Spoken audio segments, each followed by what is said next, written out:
Good afternoon, everybody. Welcome to the Mike Missanelli podcast. It is Tuesday, October 17th, and this is going to be a kind of a defined, short, but resolute podcast on the Philadelphia Phillies and their Game 1 win last night in the National League Championship Series over the Arizona Diamondbacks. A rather routine 5-3 victory, and I know a lot of people got scared at the end. Let me just give you the Mike Missanelli overview of this whole thing, which I've been giving you for the last couple of days in this series. I've said this series is going to be anticlimactic.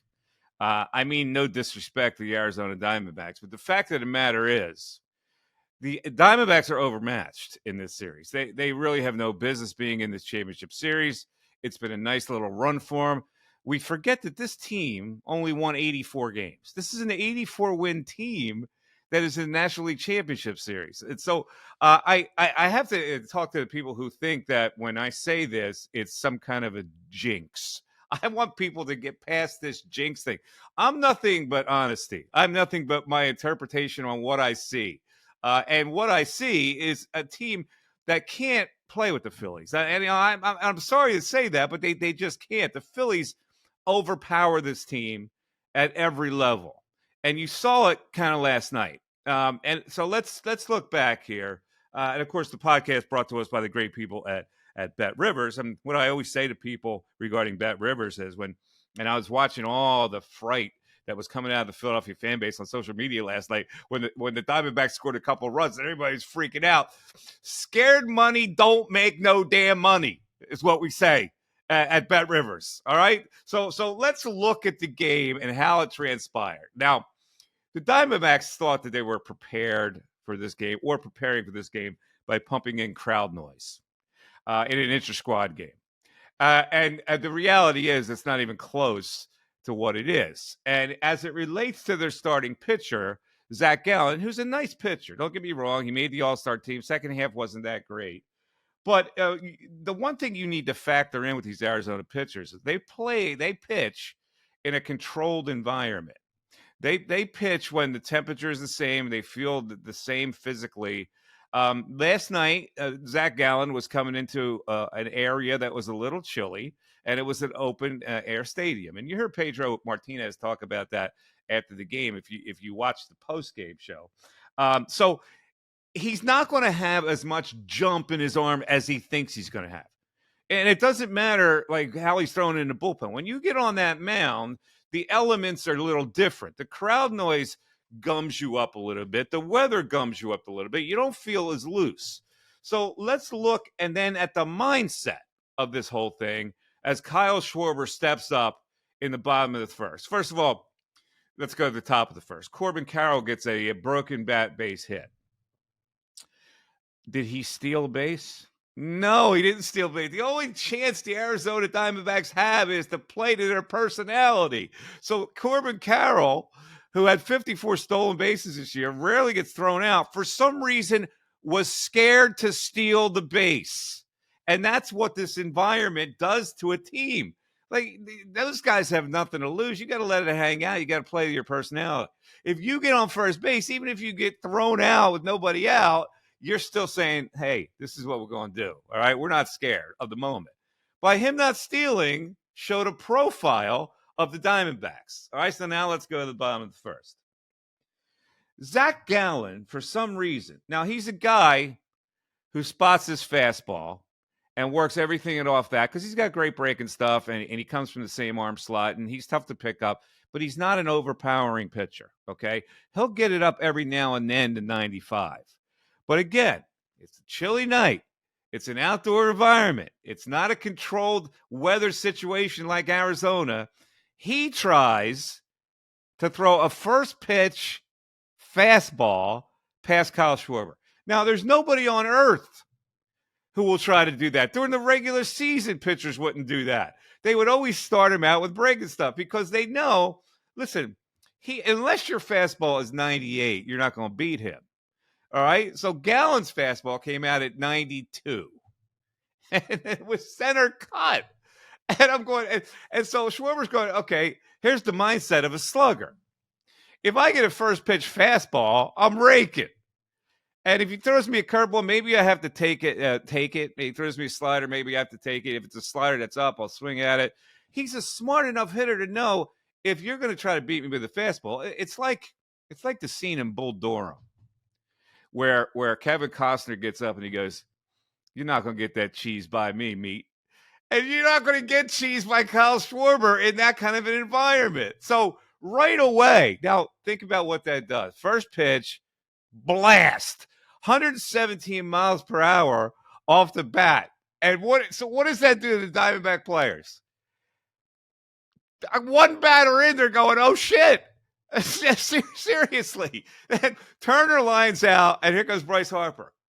Now, he didn't learn this lesson the first time.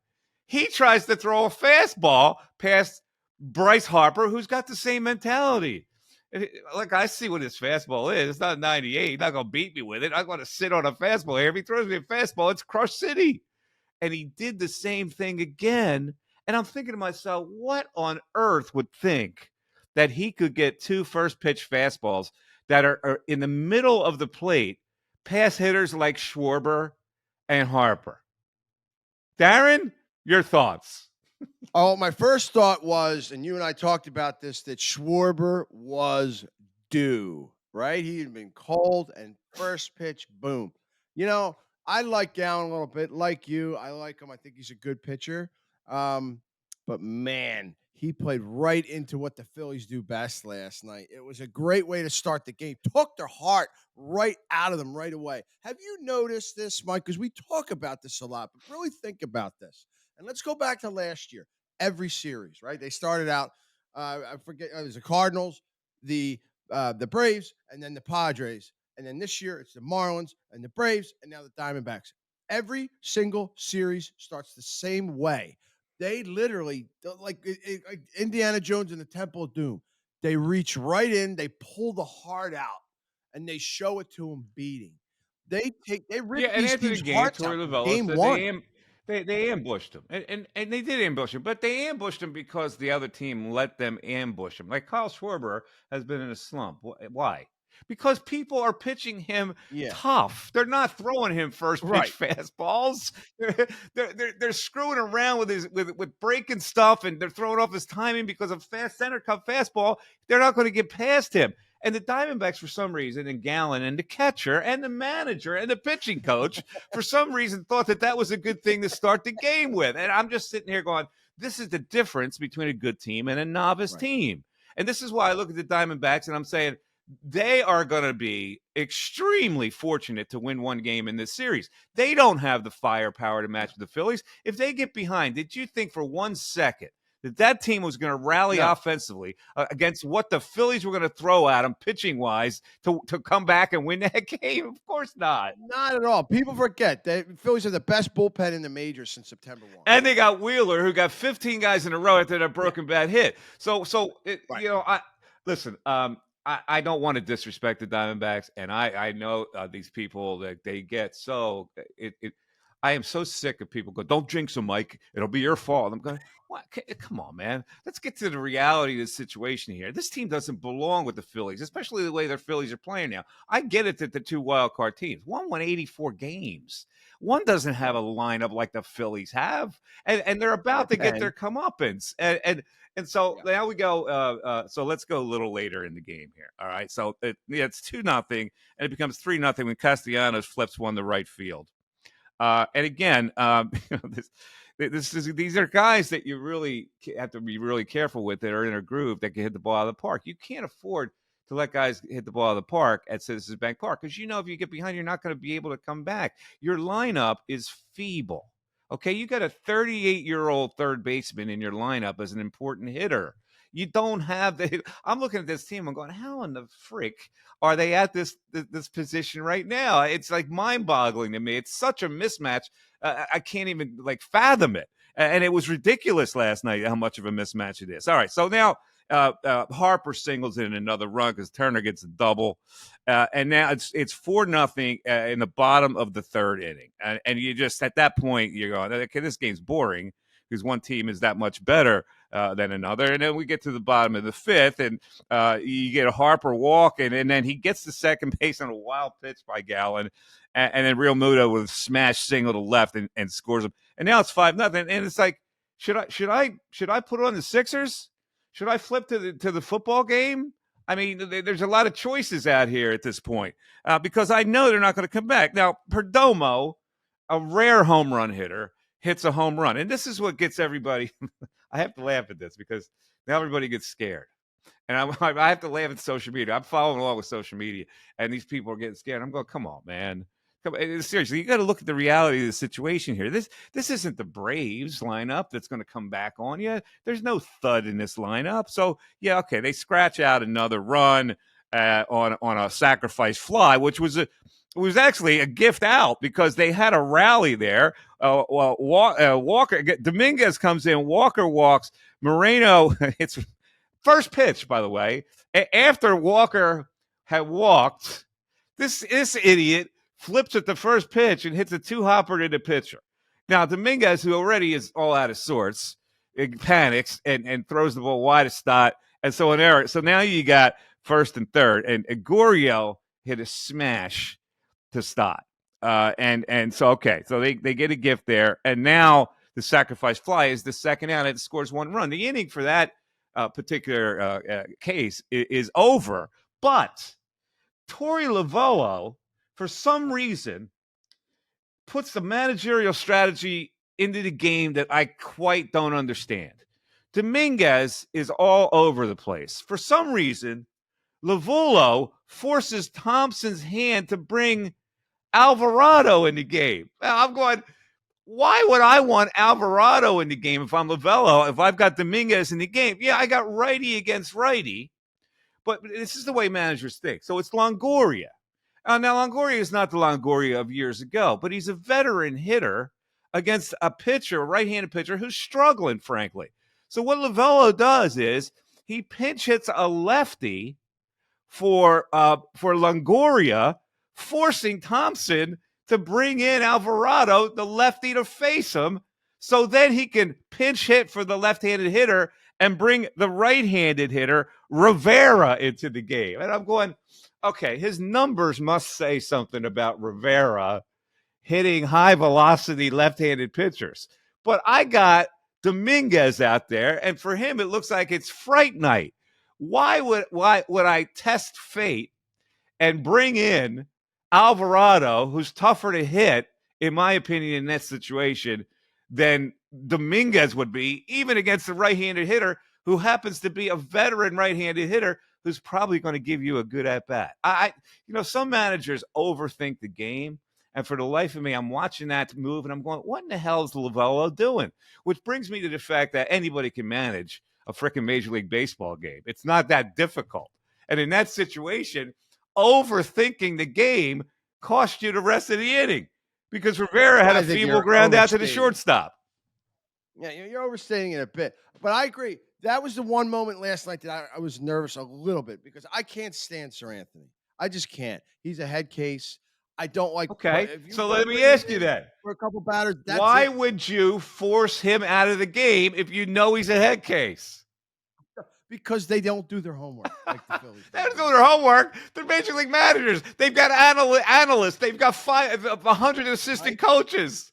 What are you kidding me? They've got a book. Homework, if they did their homework, they would know that he can unravel. Of course they did their homework. It's over-managing. Of course they did their homework. They know about Dominguez as opposed to Alvarado. They've got advanced scouts that are watching these games. It's ridiculous. A ridiculous move. In any event, it benefited the Phillies because now they get out of that inning. And from that moment on, it was toast. And they bring in Alvarado for a second inning. They stretch him out, which means he's not available for tonight. And they're taking a little bit of a chance. But then here comes Kimbrel, and everybody gets nervous when Kimbrel comes in. He strikes out Walker. He walks Moreno. And every time we go, oh, boy. And then he gets the ground ball. And Bowman had a nice backhand, smooth the delivery to Stott. And let me tell you about Bryson Stott. I love that kid. Listen, I'm familiar with that position. That kid's about as secure a second baseman as you're ever going to find. He has no panic. That double play he turned, He's got a really good arm from second base. It's funny because I made a comment on social media about he's really a secure second baseman, and you could just tell the way he goes about his business. And somebody goes, "Yeah, he should be the shortstop next year." And I'm going, "No, dude, don't overthink that. He's not a shortstop. He's a solid second baseman who really saves a lot of runs for you because he's so solid." But so here we go. Now they're up 1-0, and the only thing that can happen tonight is that Nola gets banged around, and that's very possible. But he's pitched really well lately. He's pitched really well at Citizens Bank Park. It is the only chance, I believe, for the Diamondbacks to win a game is tonight. I don't think they have a chance to win games 3 and 4 because they're going to be bullpen games for them in their home park. Maybe the comfort of their home park makes them steal one, but that's why tonight is so important. I fully expect the Phillies to go to Arizona with a 2-0 lead. They just have too much thunder for this team. And this team, if they're giving up runs, and they will give up runs because you saw Gallons, their ace last night, got cuffed around. Merle Kelly's a nice pitcher. He's pitched well against the Phillies, but he's not going to shut this lineup down. And you're playing catch up against the Phillies with a lineup that is not really conducive to playing catch up. And that's the bottom line. I think the Phillies are really in a good spot to sweep this series and move on to the World Series. And I'm not jinxing them. I'm just giving you my honest opinion on what I see. And you can see the same thing. Folks, you can evaluate the same thing. You see this lineup and what Arizona has to get out from top to bottom. You don't see the same thing with Arizona. Okay, Mike. So I agree with you. I think that I said 6 games. The Phillies will win in 6. Maybe it's 5, but look, first of all, I would like to see Ranger go a little bit more and not be a bullpen game in Game 3, and Well, he went try and 6 save innings his last bullpen. time. Right. That's how I'd like to keep him out for 6 innings again, at least. I don't necessarily think they need to do a quote unquote bullpen game in Game 3. Rangers pitching very, very No, the well. Diamondbacks will do a bullpen game, not the Phillies. Oh, the Diamond. Well, okay, there you go. I thought you meant the No, Phillies, no, but no. It's the um, Diamondbacks are the only team that's why they okay, can't win games 3 and 4. They have nobody to pitch yeah. in 3 and 4. And you got 2 teams, right? That it's amazing to me because the Diamondbacks were playing, loosey goosey before they came into this series. That's how they won their first. They were undefeated in the postseason up until that point. They were playing loose, playing house money. They come into Citizens Bank Park, and the same thing happens to them that happens to every other team. It's like they just get smacked in the nose, and their vision goes blurry, and they're a completely different team. Phillies playing lefty loosey. Diamondbacks playing righty tighty already after one game. So it's the horizon's not To good me, if listen, you're a to me, it Diamondbacks was a fan. defining game. I expected it. I said before the series, like I said, if they play Diamondbacks, that's a possible sweep. And I still mean that. And it's because the Diamondbacks just don't have, when you win 84 games, you're short. Okay, you're short. Your lineup is short. Your pitching staff is short. That's why you only won 84 games, right? So you would tell me you're going to take that into the postseason, or something you become Hercules? It's not going to happen. All right. So this is just the quick podcast that we're going to do after every game. We appreciate everybody listening to it. Phillies win again, 5-3. Get ahead 5-0. Ambush the starting pitcher, and another starting pitcher who was not as good as the starting pitcher they threw last night is going to pitch tonight for Arizona, and I suspect the same thing is going to happen. You can't keep the Phillies off the home run parade. That's the thing, and you're getting easy runs that way. You got 2 runs. You get, like somebody said last night, runners in scoring position when they come into the batter's box. Yeah, because they can hit home runs, and that when you hit home runs there and you get that crowd anthem. When Harper hit the home run, the thing was going to blow apart, and at that point, it's hard to come back from something like that. Now, the Mike, let me ask you this about Harp, because do you think it's only a matter of time before he starts getting the Bonds treatment, or he's just not going to see anything? They're just going to put well, him you on. certainly can't throw him fastballs. You have to, and the only thing that gets him out right now are left-handed pitchers that can really cut away from him. That's it. Right-handed hitters, like Yeah, if you saw, he adjusted the second time up when he hit that smash single. He says, "Okay, right. Gallen's not going to throw me a fastball, so here's where I'm going to sit on this breaking ball and inside, and I'll get quick, and I'll pull a breaking ball. You saw it was a breaking ball inside, and he just was quick enough. You can't outthink him, and the only way you can get him out is you got a left-handed pitcher with a good sweeper that just cuts through the strike zone, and because he can hit the ball left field as well, but a really good one is the only thing that gets him out. All right, so post-game show. Did you watch any of the post-game show? Any thoughts on the post-game show? Pedro Martinez does not stop talking. Oh my God, poor Albert Pujols is sitting there trying to get a couple words in edgewise, and Pedro is going, and Granderson's down the other way. So Jimmy and Jimmy Rollins, who's actually pretty good on the post-game. He's really good. We're trying to get him on as a guest, but Jimmy and Pedro, they just let Pedro go, and he's just blurts it out. So he's the star on that show, on the post-game show. All right. I want to hear what Pujols has to say more than anybody. Yeah, but he's not savvy enough to say that much. Like he's not in baseball post-game mode yet. You know, he's still sitting back. He kind of doesn't know what to say. All right. Thanks for everybody listening to the Mike Missanelli podcast, brought to us by BetRivers, a special post-game podcast after Game 1 of the National League Championship Series, where the Phils won 5-3. We will have another podcast after tonight's game, which I fully expect the Phillies to win and be 2-0 as they go to Arizona en route to a sweep, or at most a 5-game series. And I think the only way it goes to 5 games is if somehow Nola gets banged around him. All right, thanks for listening, everybody, to the Mike Missanelli podcast. For Darren, I'm Mike. Have a great rest of the day. If you're going to the game, have some fun. I'll be down there tonight, so we'll give you some fresh impressions. Have a great day. Take care, everybody. Bye-bye.